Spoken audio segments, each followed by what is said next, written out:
was built by King Amenophes III or Amun-Hotep III. Here he is standing presenting a huge list of offerings to the gods of this temple.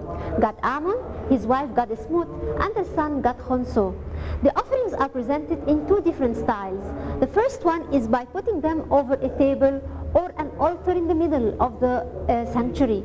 The other style is that we can see him kneeling down here, holding a tray. Above the tray, 4 jars. Each one is filled with grapes and flowers, and he's presenting them to the god. But the interesting thing is a big list in front of him that contains names of offerings. For example, in each square in that list, a name of an offering is written down, and just under it or below it, the number of that offering. For example, here he presents 1 of that style or type of offering, 2 of that one, 3 of that one, or 4 of the other one. So he wrote them down instead of drawing them. We can only find that here in the sanctuary of Luxor Temple. Presenting offerings wasn't an act consecrated to the celebrated festivals or the royal rituals.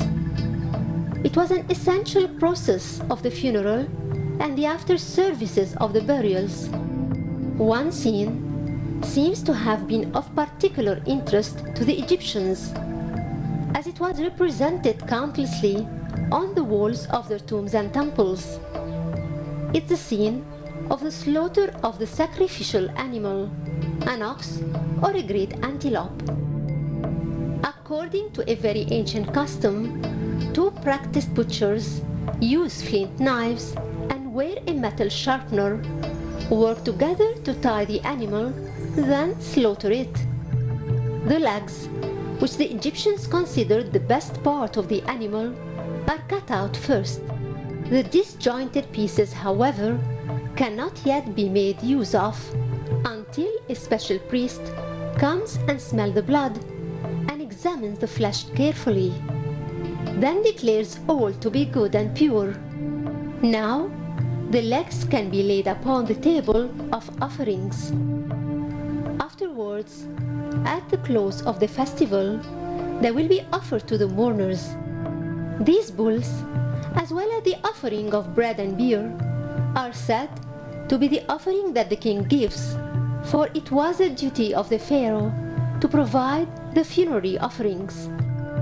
This custom only existed in those early ages, when there were but a few men of high station who were allowed by the permission of the kings to construct their tombs near theirs.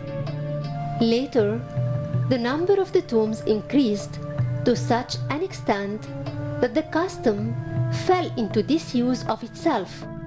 The funerary offering, however, was always called the offering that the king gives, though it was brought to the tomb by the relations of the deceased.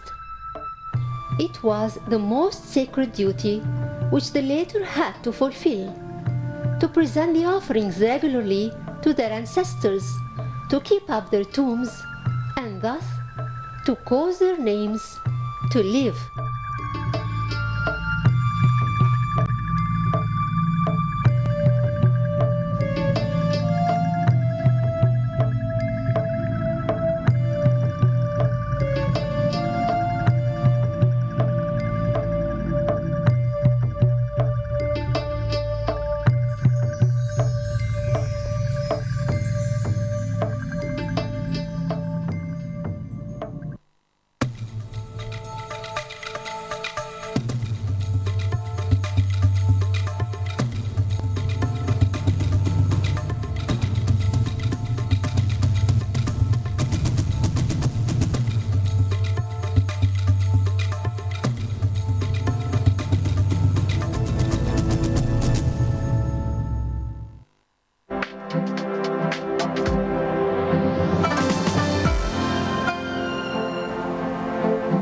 Good morning once again, and welcome back to the breakfast show. As we said in the beginning, we are going to be